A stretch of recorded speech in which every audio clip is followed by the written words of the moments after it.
Lucknow Super Giants are gelling well. There is absolutely no second thought about it. Yes, they have been playing as a team. Rahul has been captaining well, but I'm afraid the same cannot be said about Sunrisers Hyderabad.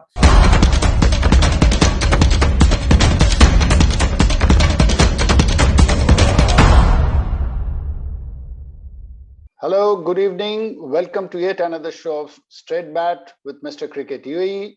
I've got the person himself with me, Mr. Anis Sajan. With him, I'm also joined by our cricket enthusiast, Sahil Sajan. We have, just come out of a game where we saw Lucknow Super Giants gelling well to record a 12-run win over Sunrisers Hyderabad. So first we'll talk about that match and then we'll briefly look into what we have in store tomorrow. Anis bhai, your first impressions about the game? Thank you, Gautam. Hello, Sahil, and hello to all the gorgeous people of Gulf News. Mr. Gautam said, Lucknow Super Giants are gelling well. There is absolutely no second thought about it. Yes, they have been playing as a team. Rahul has been captaining well, but I'm afraid the same cannot be said about Sunrisers Hyderabad. They have been playing the old school brand of cricket, like what they played last year. And to me, they look to be the whipping boys for this year. Right. Yeah, I'll come to Sahil. Sahil, first up, yes, I mean, when the Sunrisers Hyderabad, they managed to pull back things a bit. And then where 180, 185 were looking a pass score, but they managed to restrict Lucknow to 169. I thought that, okay, we have got a match on our hands. But then finally, their chase kind of fell apart. What do you think, Sahil? I mean, as simple as that, no one really got going other than Rahul Tripathi, who played a marvelous innings. Yes, he was dropped earlier, but the shots which he played had such grace in them. But clearly, what can I say? No one got going in the start. I think the opening batsman should not be opening. There are other players who can open the batting. I think Tripathi and Markram should open the batting, clearly, as Williamson should come down at number 3 or number 4, as he's an anchorman. He should not be coming in the power play straight away. So clearly they're making mistakes. And like I mentioned yesterday, where they left off, they started the same way. Absolutely. I mean, this is a little frustrating. I'll come back to Anis bhai on that. I mean, Anis bhai, this Sunrisers Hyderabad, they used to be, ever since they came on board in, I think 2013, they have been one of the most consistent teams. Firstly, last year, they mismanaged this David Warner issue. Then they I think somewhere their personal preferences took precedence. Even after Warner became man of the tournament in the T20 World Cup, they made no effort to retain him. Do you think that was a big mistake which they did, Anis bhai? You're absolutely spot on, Gautam. When we did the analysis after the auction, we saw on paper this squad, and today, barring Nicholas Puran, tell me one player who looks to be the dangerous player in the team, who can go bang, bang and finish. You can't expect the guys like Shepherd, who's playing the IPL for the first time, to do a miracle of scoring 16, 18, 20 runs. And mind you, Nicholas Puran is not one of those guys who has done well in the IPL. So they let off Rashid, they let off Warner. And then we all know who was selecting the players in the auction. So sometimes, without being very hard on the person who selected the team, you need to have a street smart person. And I'm afraid Tom Moody has lost it. He's still playing the old school. And I'll repeat, Williamson, as much as we like him as a player, he's a likable person, one of the nicest bloke on cricket. But T20 has evolved a lot from what it was in 2016. It's no more the same. It's today. If you see the new teams are coming with plans, strategy, and if you watch every other team going bang bang in the first 6 overs, where they have been playing that the tuk type of cricket. Exactly. I mean, this is what the point which Sahil made in a straightforward manner. I mean, what is the logic behind having him to open? I mean, he's not a person who can shift gears just like that. He needs time, and then finally he can anchor that innings. Today he tried. He got that scoop right once. Second one, there was a glove to it. I mean, on both innings that is dismissed, there's a touch of unfortunate touch about it, but that's how the game goes. What is the thinking, behind his opening the innings? I don't know what is the thinking. Who's asking him to open? Of course, he's the captain. He can call the shots.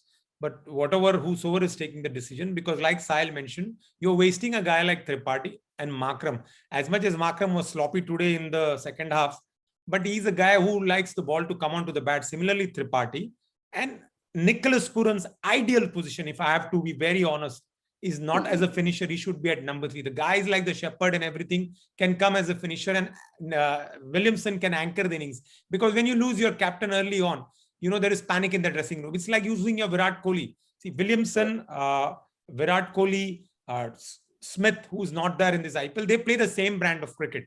So they generally take the singles and they hit the odd boundary. But when they are back in the hut, there's nobody who to consolidate it. Today also, you see, they needed probably 15 5 overs and 6 wicket in hands. Generally, you will back any time a team to chase it, but they lost their way because there was nobody to anchor, and probably brain freeze again.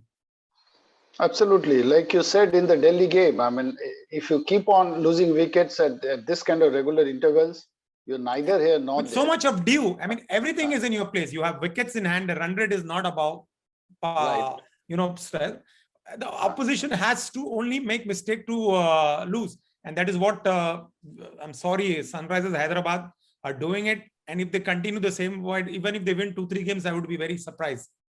Right. I'll come back to Sahil. I mean, to give credit where it's due. Lucknow Super Giants, when they lost those, when Washington Sundar struck early in the power play, I thought that, it was a kind of reminder about their first game. But then while Rahul was being Rahul, I'm getting increasingly, Huda is going to be the player to be in this IPL, it seems. The way he's batting at 5-6, his ability to accelerate and also to contribute with the ball. Your thoughts, Sahil, about Huda?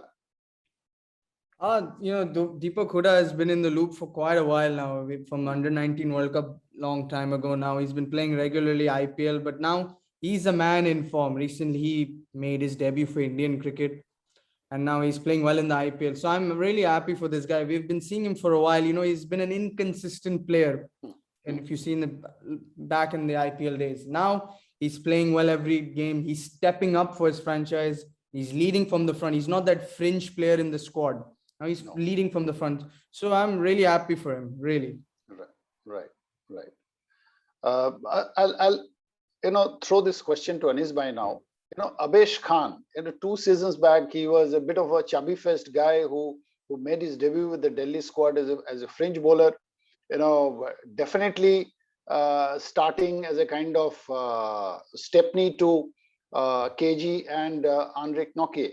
The way he has emerged, the way he thought out, he planned the dismissal when he saw Williamson moving.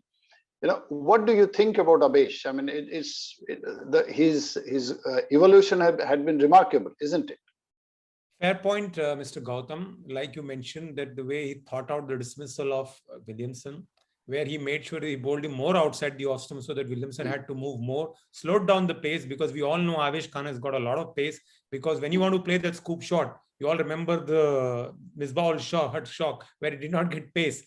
And again, he slowed down the pace, and Williamson was caught on.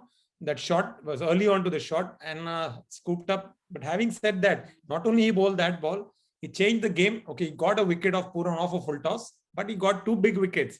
The dangerous Nicholas Puran and Samad also can hit the big ball. And that is where the match just went out of their hand. And since we are talking about Avesh, I will not try to divert now, but you have to give credit to this young boy. And his prize of 10 crore is worth it. Right. Well, just moving on once again, tomorrow we have got a good game on our hands. I mean, I think Rajasthan Royals, it's been a remarkable change from last season. They are looking the most complete team as of now after this, 2 out of 2. And they're going to play RCB, who hasn't done too badly, though they've lost a game. So what's your take? I mean, whom would you put all your money on? The usual question, Anis Bhai. Okay, I'll definitely answer this. I wanted to bring it to the notice of all our listeners. There are twice instances, I'm sure you followed the game, when the ball went in the air. And both the times you saw Shepherd not crossing. First, when Puran got out, the ball went to the boundary. There's no crossing over. Then again in Bhuvneshwar Kumar scooping, they are not crossing over. I mean, you are the guy who's supposed to hit 6. Do you expect the guy who comes in the end to hit the boundary? I mean, there has to be little common sense or Right. I don't know. It's like ridiculous. Do you expect the fast bowler to hit the 6 of the last ball? It's very clear when the ball goes in the air, there's a chance you might drop a catch, you might get 2 runs, but there's no effort made. So that was the point I wanted to bring. I'm sure when you guys go back and rewind the match, you'll come to know what I'm trying to say. Coming now to tomorrow's match, definitely RR has made a very good start. Rajasthan Royals, they look on the back of Josh Butler's fantastic 100 against Mumbai Indians and backed by Sanju Samson. And most importantly, they've got 2 spinners who are calling the shots and turning the game. Yuzvendra Chahal as well as R. Ashwin. So they looked aside very good. Plus they have Trent Bolt as well as Prashid Krishna. They are the team to beat. And mind you, RCB, even though they have won 1 game, it was a sneakish victory against KKR. They just went because Dinesh Karthik's run was missed. So I would definitely back RR to beat RCB. Right. And when do you expect to see Glenn Maxwell out of his, after finishing his honeymoon? When is he? Has you know he what? I joined don't the have this squad yet? information. I probably have to check on it with his one of my friends in their team as to when he's back. But at least for a week he's not here. Right. Okay. I'll come to Sahil. Sahil, your take, RR or RCB? Both teams are really fun to watch. I'm gonna go with RCB because just because I want RR to lose 1 game now. Right. He's the birthday boy, so he can say tomorrow is his birthday. Oh, wonderful. Okay. I think I'll hold on to the wish. I mean, if I go by the Indian Standard Time, I could have wished to, but I'll keep that for tomorrow and I'll message you. But meanwhile, yes, I'll also like to put my money on Rajasthan Royals, really, unless they don't have a bad game after 2 wins. So that's about it. We're looking forward to another interesting game tomorrow and then catch up in the evening. Thank you, Anis bhai. Thank you, Sahil, for joining me on this discussion. Till then, see you again tomorrow.